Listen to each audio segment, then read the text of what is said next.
Hi hello ನಮಸ್ಕಾರ ಅಚ್ಚರಿ ಅಶ್ವಿನಿ ಚಾನಲ್ಗೆ ಸ್ವಾಗತ ಸುಸ್ವಾಗತ. ಇವತ್ತಿನ ಕ್ಲಾಸಲ್ಲಿ ನಾವು ಎಂಬೋಸ್ಡ್ ಜರ್ದೋಸಿ ಸ್ಟಿಚ್ನ ಕಲ್ತ್ಕೊಳ್ಳೋಣ. ಅದಕ್ಕೂ ಮುಂಚೆ ನೀವಿನ್ನೂ ನಮ್ಮ ಚಾನಲ್ಗೆ ಸಬ್ಸ್ಕ್ರೈಬ್ ಮಾಡಿಲ್ಲ ಅಂದರೆ ಸಬ್ಸ್ಕ್ರೈಬ್ ಮಾಡಿ, ಹಾಗೆ ಪಕ್ಕದಲ್ಲೇ ಇರೋವಂಥ ಬೆಲ್ ಐಕಾನ್ನ ಪ್ರೆಸ್ ಮಾಡಿ. ನಾನು ಯಾವುದೇ ಹೊಸ ವೀಡಿಯೋಸ್ನ ಅಪ್ಲೋಡ್ ಮಾಡಿದ್ರೆ ನಿಮಗೆ ಮೊದಲು ನೋಟಿಫಿಕೇಷನ್ ಬರುತ್ತೆ.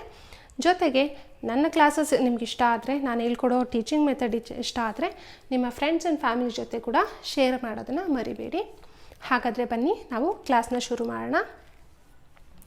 ನಾವು ಲಾಸ್ಟ್ ಕ್ಲಾಸಲ್ಲಿ ಲೋಡ್ ಸ್ಟಿಚ್ನೇ, ಜರ್ದೋಸಿ ಲೋಡ್ ಸ್ಟಿಚ್ನೇ ಫ್ಲ್ಯಾಟಾಗಿ ಯಾವ ರೀತಿ ಹಾಕೋದು ಅಂತ ಕಲ್ತ್ಕೊಂಡಿದ್ವಿ. ಬಟ್ ಇವತ್ತು ನಾವು ಎಂಬೋಸ್ಡಾಗಿ ಯಾವ ರೀತಿ ಹಾಕೋದು ಅಂತ ತಿಳ್ಕೊಳ್ಳೋಣ. ನಾನಿಲ್ಲಿ ಎರಡು ಥರ ಹೇಳ್ಕೊಡ್ತೀನಿ. ಇಲ್ಲಿ ಆಲ್ರೆಡಿ ಒನ್ ಟೈಪ್ ನಾನು ಮಾಡಿ ಮುಗಿಸಿದ್ದೀನಿ.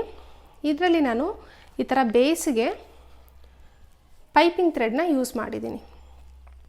ನಾವು ಥ್ರೆಡ್ ಲೋಡಿಂಗ್ ಮಾಡ್ತೀವಲ್ವ, ಸಿಲ್ಕ್ ಥ್ರೆಡಲ್ಲಿ ಲೋಡಿಂಗ್ ಮಾಡೋದಕ್ಕೆ, ಆವಾಗ ಕೂಡ ನಾವು ಈ ಪೈಪಿಂಗ್ ಥ್ರೆಡ್ನ ಯೂಸ್ ಮಾಡ್ತೀವಿ. ಇವಾಗ ಇಲ್ಲಿ ಕೂಡ ನಾನು ಈ ಜರ್ದೋಸಿ ಸ್ಟಿಚ್ ಮಾಡೋಕ್ಕೆ ಮುಂಚೆ ಈ ಪೈಪಿಂಗ್ ಥ್ರೆಡ್ನ ಹಾಕಿ ನಾನು ಲೋಡ್ ಸ್ಟಿಚ್ ಹಾಕಿದ್ದೀನಿ. ಇದು ಒನ್ ಟೈಪ್. ಇನ್ನೊಂದು ಟೈಪಲ್ಲಿ ನಾವು ಈ ಥರ ನಾವು ಪೈಪಿಂಗ್ ಥ್ರೆಡ್ನೇ ಕೊಡಬೇಕು ಅಂತಿಲ್ಲ. ಈ ಥರ ಜರ್ದೋಸಿನ ನಾವು ಬೇಸಲ್ಲಿ ಕೊಟ್ಟು ಅದ್ರ ಮೇಲೆ ನಾವು ಜರ್ದೋಸಿನ ಸ್ಟಿಚ್ ಮಾಡ್ತಾ ಹೋಗಬೇಕು. ಇವಾಗ ಇಲ್ಲಿ ನೋಡ್ಬೋದು, ನಾನು ಆಲ್ರೆಡಿ ಜರ್ದೋಸಿನ ಸ್ಟಿಚ್ ಮಾಡ್ಕೊಂಡಿದ್ದೀನಿ. ತಿಕ್ ಜರ್ದೋಸಿ ಸ್ಟಿಚ್ ಮಾಡಿದ್ದೀನಿ, ಯಾಕಂದರೆ ನಮಗೆ ಸ್ವಲ್ಪ ಎಂಬೋಸ್ಡಾಗಿ ಕಾಣಿಸ್ಲಿ ಅಂತ. ನಾವು ಥ್ರೆಡ್ನ ಪೈಪಿಂಗ್ ಥ್ರೆಡ್ ಯೂಸ್ ಮಾಡಿದಾಗ ನಮಗೆ ತುಂಬ ಜಾಸ್ತಿ ಎಂಬೋಸ್ಡಾಗಿ ಕಾಣಿಸುತ್ತೆ, ತುಂಬ ಚೆನ್ನಾಗಿರುತ್ತೆ. ನಮಗೆ ಲೈಟಾಗಿ ಸಾಕು, ತುಂಬಾ ಎಂಬೋಸ್ಡ್ ಬೇಡ ಅನ್ನೋರು ಈ ಥರ ನಾವು ಜರ್ದೋಸಿ ಕೊಡ್ಬೋದು. ಇಲ್ಲ ಅಂತಂದರೆ ಬೀಟ್ಸ್ ಕೂಡ ಸ್ಟಿಚ್ ಮಾಡಿಬಿಟ್ಟು ಅದ್ರ ಮೇಲೆ ನಾವು ಜರ್ದೋಸಿ ಲೋಡ್ ಸ್ಟಿಚ್ ಹಾಕ್ತಾ ಹೋಗ್ಬೋದು. ಇದಕ್ಕೆ ನಾನು ಕಾಟನ್ ಸೀವಿಂಗ್ ಥ್ರೆಡ್ ತೊಗೊಂಡಿದ್ದೀನಿ. ಜರ್ದೋಸಿ ಒಂದು 1/4 ಇಂಚಷ್ಟು ನಾನು ಕಟ್ ಮಾಡಿ ಇಟ್ಕೊಂಡಿದ್ದೀನಿ. ಈಗ ನಾವು ಲೋಡಿಂಗ್ ಮಾಡ್ತಾ ಹೋಗೋಣ. ನಿಮಗೆ ಇದನ್ನು ಯಾವ ರೀತಿ ಸ್ಟಿಚ್ ಮಾಡೋದು ಜರ್ದೋಸಿ ಅಂತ ನಾನು ನಿಮಗೆ ನೆಕ್ಸ್ಟ್ ಕ್ಲಾಸಲ್ಲಿ ಇದಕ್ಕೆ ಅಂತಲೇ ಸಪ್ರೇಟ್ ವಿಡಿಯೋ ಮಾಡಿ ಹಾಕ್ತೀನಿ. ಯಾಕಂದರೆ ಇದು ತುಂಬಾ ಇಂಪಾರ್ಟೆಂಟ್. ನಾವು ಸ್ಟೋನ್ ಸುತ್ತ ಎಲ್ಲ ಜರ್ದೋಸಿನ ಸ್ಟಿಚ್ ಮಾಡಬೇಕಾದ್ರೆ ಇದು ತುಂಬ ಪ್ರಾಕ್ಟೀಸ್ ಬೇಕು. ಸೊ ಅದಕ್ಕೋಸ್ಕರ ನಾನು ಇದಕ್ಕೆ ಅಂತಲೇ ಎಕ್ಸ್ಕ್ಲೂಸಿವ್ ಆಗಿ ಸಪ್ರೇಟ್ ವಿಡಿಯೋ ಮಾಡಿ ಹಾಕ್ತೀನಿ. ಈಗ ಜಸ್ಟ್ ನಾವು ಜರ್ದೋಸಿ ಲೋಡ್ ಸ್ಟಿಚ್ನ ಕಲ್ತ್ಕೊಳ್ಳೋಣ.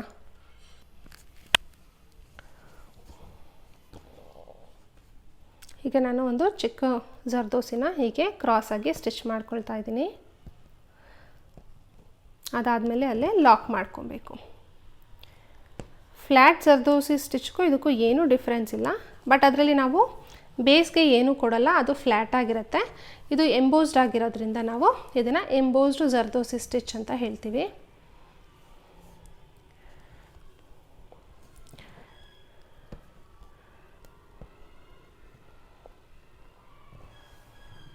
ಒಂದು ಜರ್ದೋಸಿ ಸ್ಟಿಚ್ ಮಾಡಿದ ತಕ್ಷಣ ನೀವು ಹೀಗೆ ರಿವರ್ಸ್ ಬಂದು ಲಾಂಗ್ ಸ್ಟಿಚ್ ಹಾಕಿ ಮತ್ತು ಲಾಕ್ ಸ್ಟಿಚ್ ಹಾಕಿ ಅದಾದಮೇಲೆ ನೆಕ್ಸ್ಟ್ ಜರ್ದೋಸಿನ ಸ್ಟಿಚ್ ಮಾಡ್ತಾ ಹೋಗಬೇಕು.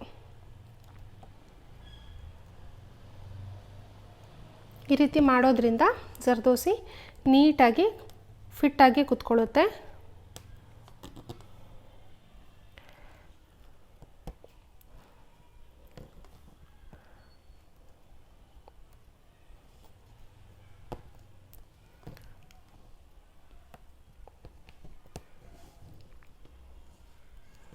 ಮತ್ತು ಯಾವುದೇ ಕಾರಣಕ್ಕೂ ಆ ಕ್ರಾಸ್ನ ನಾವು ಮಿಸ್ ಮಾಡಬಾರ್ದು.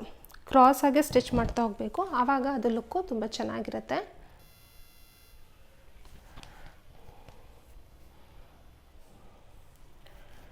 ನಿಮಗೆ ಜರ್ದೋಸಿ ಕಟ್ ಮಾಡ್ಕೊಳ್ಳೋದು ಗೊತ್ತಾಗಲಿಲ್ಲ ಅಂತಂದರೆ ನಂದು ಪ್ರೀವಿಯಸ್ ವಿಡಿಯೋ ನೋಡಿ, ಅದರಲ್ಲಿ ನಾನು ಎಕ್ಸ್ಪ್ಲೈನ್ ಮಾಡಿದ್ದೀನಿ.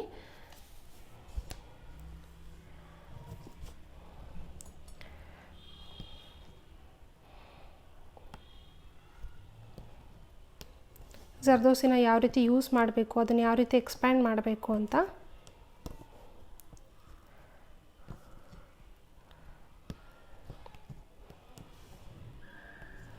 ಲಾಂಗ್ ಸ್ಟಿಚ್, ಲಾಕ್ ಸ್ಟಿಚ್, ಅದಾದಮೇಲೆ ಜರ್ದೋಸಿ ಹಾಕಿ ಸ್ಟಿಚ್ ಆದಮೇಲೆ ಒಂದು ಲಾಕ್.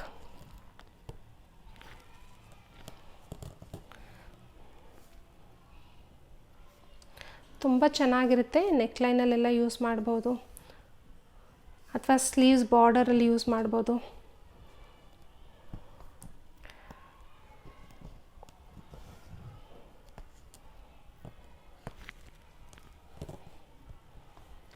ಗೊತ್ತಾಗ್ತಿದೆ ಅಲ್ಲ ನೋಡಿ. ಈಗ ನಾನು ಇಲ್ಲೊಂದು ಸ್ಟಿಚ್ ಆದಮೇಲೆ ಜರ್ದೋಸಿನ ಅಲ್ಲಿ ಒಂದು ಲಾಕ್ ಸ್ಟಿಚ್ ಹಾಕ್ತಾ ಇದ್ದೀನಿ. ಆ ಲಾಕ್ ಹಾಕಿದಾಗ ಜರ್ದೋಸಿ ಅಲ್ಲೇ ನೀಟಾಗಿ ಪ್ಲೇಸ್ ಆಗುತ್ತೆ.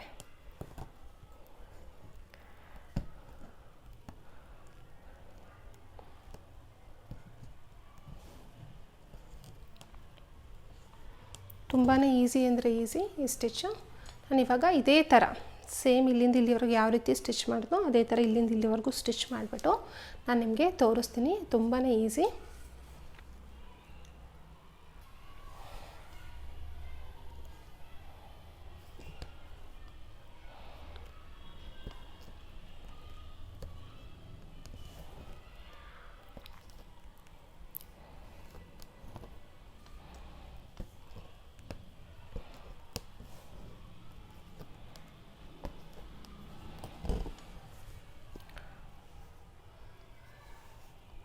ಮತ್ತು ಇನ್ನೊಂದು ಪಾಯಿಂಟ್ ಏನಂದರೆ, ನೀವು ಜರ್ದೋಸಿ ಲೋಡ್ ಸ್ಟಿಚ್ ಮಾಡಬೇಕಾದ್ರೆ ಅಂದರೆ ಎಂಬೋಸ್ ಲೋಡ್ ಮಾಡಬೇಕಾದ್ರೆ ಬೇಸ್ಗೆ ಬಂದು ನೀವು ತಿಕ್ ಜರ್ದೋಸಿನೇ ಕೊಡಬೇಕು. ಆವಾಗಲೇ ಎಂಬೋಸ್ಡು ನೀಟಾಗಿರುತ್ತೆ. ತಿನ್ ಜರ್ದೋಸಿ ಕೂಡ ಕೊಡ್ಬೋದು, ಬಟ್ ಅದಷ್ಟು ನಮಗೆ ಎಂಬೋಸ್ಡಾಗಿ ಕಾಣಿಸಲ್ಲ, ಎದ್ದು ಕಾಣಿಸಲ್ಲ. ಸೊ ಅದೊಂದು ಪಾಯಿಂಟ್ನ ನೀವು ನೆನಪಲ್ಲಿ ಇಟ್ಕೊಳ್ಳಿ. ಕೋರಾ ಅಂತ ಹೇಳ್ತೀವಲ್ವ, ಅದನ್ನು ನಾವು ಬೇಸ್ಗೆ ಕೊಟ್ಟಾಗ ನಮಗೆ ಎಂಬೋಸ್ಡ್ ಲುಕ್ಕು ಚೆನ್ನಾಗಿ ಬರುತ್ತೆ.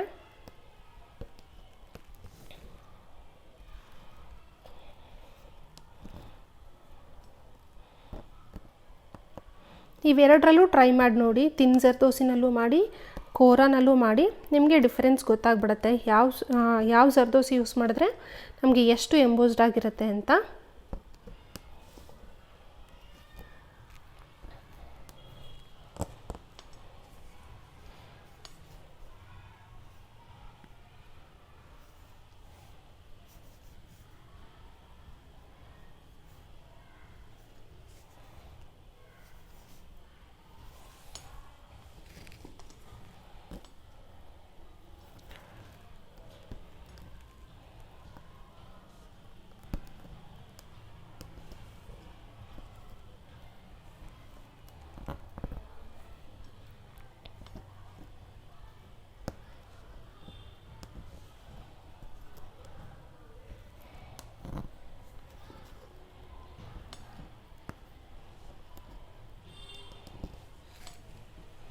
ಈಗ ಇಲ್ಲಿ ಎಂಡ್ ಆಗ್ತಾ ಬಂತು. ಇಲ್ಲಿ ನಾನೊಂದು ಚಿಕ್ಕ ಜರ್ದೋಸಿ ಹಾಕಿ ಕ್ರಾಸ್ ಲೋಡ್ ಸ್ಟಿಚ್ ಹಾಕ್ತೀನಿ.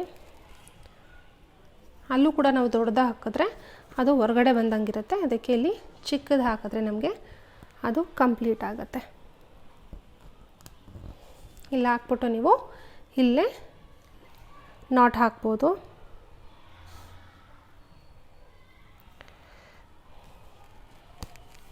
ನೋಡಿ ಕಂಪ್ಲೀಟ್ ಆಗಿದೆ. ಇದಕ್ಕೂ ಏನು ಡಿಫ್ರೆನ್ಸ್ ಅಂತ ನೀವು ನೋಡ್ಬೋದು. ಇದು ಎಂಬೋಸ್ಡ್ ಆಗಿದೆ, ಇದಕ್ಕಿಂತ ಇದು ಇನ್ನೂ ನಮಗೆ ಎಂಬೋಸ್ಡಾಗಿ ಕಾಣಿಸುತ್ತೆ. ಡೈರೆಕ್ಟಾಗಿ ನೋಡಿದಾಗ ಗೊತ್ತಾಗುತ್ತೆ. ತುಂಬಾ ಈಸಿ, ತುಂಬಾ ಚೆನ್ನಾಗಿರುತ್ತೆ, ಬ್ಯೂಟಿಫುಲ್ ಆಗಿರುತ್ತೆ. ನೀವು ಬ್ಲೌಸಲ್ಲಿ ಇದನ್ನು ಯೂಸ್ ಮಾಡಿದ್ರೆ ಈ ರೀತಿ ಆದಮೇಲೆ ನೀವು ಈ ಥರ ಬೀಡ್ಸಲ್ಲಿ ಕೂಡ ನೀವು ಔಟ್ಲೈನ್ ಕೊಡ್ಬೋದು. ಇಲ್ಲ ಝರಿ ಥ್ರೆಡಲ್ಲಿ ಕೊಡ್ತೀನಿ ಅಂದರೆ ಕೊಡ್ಬೋದು. ಇಲ್ಲ ಕಾಂಟ್ರಾಸ್ಟ್ ಕಲರ್ ಜರ್ದೋಸಿಲ್ ಕೂಡ ನೀವು ಸ್ಟಿಚ್ ಮಾಡ್ಬೋದು. ತುಂಬಾ ಚೆನ್ನಾಗಿರುತ್ತೆ. ಅರ್ಥ ಆಗಿದೆ ಅಲ್ವಾ ನಿಮಗೆ? ಜರ್ದೋಸಿ ಎಂಬೋಸ್ಡ್ ಲೋಡ್ ಸ್ಟಿಚ್ ನೋಡಿ. ಇದಕ್ಕೂ ಡಿಫ್ರೆನ್ಸ್ ಏನಿದೆ ಅಂತ. ಇದು ಬಂದು ನಾನು ಬೇಸಲ್ಲಿ ಕೋರಾ ಕೊಟ್ಟು ಸ್ಟಿಚ್ ಮಾಡಿದ್ದೀನಿ. ಇಲ್ಲಿ ನಾನು ಈ ಥರ ಪೈಪಿಂಗ್ ಥ್ರೆಡ್ ಕೊಟ್ಟಿದ್ದೀನಿ. ನಿಮಗೆ ಕಾಣಿಸ್ಬೋದು, ಒಂದು ನಿಮಿಷ ತೋರಿಸ್ತೀನಿ ನೋಡಿ. ಕಾಣಿಸ್ತಿದೆ ಅಲ್ಲ, ನಾನಲ್ಲಿ ಒಳಗಡೆಗೆ ಪೈಪಿಂಗ್ ಥ್ರೆಡ್ ಕೊಟ್ಟು ಸ್ಟಿಚ್ ಮಾಡಿದ್ದೀನಿ. ಇದು ಸ್ವಲ್ಪ ಇದಕ್ಕಿಂತ ಇದು ಇನ್ನೂ ಎಂಬೋಸ್ಡಾಗಿ ಕಾಣಿಸುತ್ತೆ, ತುಂಬ ಚೆನ್ನಾಗಿರುತ್ತೆ. ನಾವು ಯಾವ ಡಿಸೈನ್ಗೆ ಯಾವ ರೀತಿ ಬೇಕು ಅಂತ ನೋಡಿಕೊಂಡು ಈ ಸ್ಟಿಚ್ಚನ್ನ ಯೂಸ್ ಮಾಡ್ಬೋದು. ನಾನು ನಿಮಗೆ ಮತ್ತೆ ನೆಕ್ಸ್ಟ್ ಕ್ಲಾಸಲ್ಲಿ ಜರ್ದೋಸಿನ ಯಾವ ರೀತಿ ಸ್ಟಿಚ್ ಮಾಡೋದು ಅಂತ ಹೇಳ್ಕೊಡ್ತೀನಿ. ನೀವು ಈ ಸ್ಟಿಚಸ್ನ ಚೆನ್ನಾಗಿ ಪ್ರಾಕ್ಟೀಸ್ ಮಾಡಿ, ಅದಾದಮೇಲೆ ನಾವು ಮತ್ತೆ ನೆಕ್ಸ್ಟ್ ಕ್ಲಾಸಲ್ಲಿ ಮೀಟ್ ಮಾಡೋಣ. ಓಕೆನಾ? Thank you so much. Bye.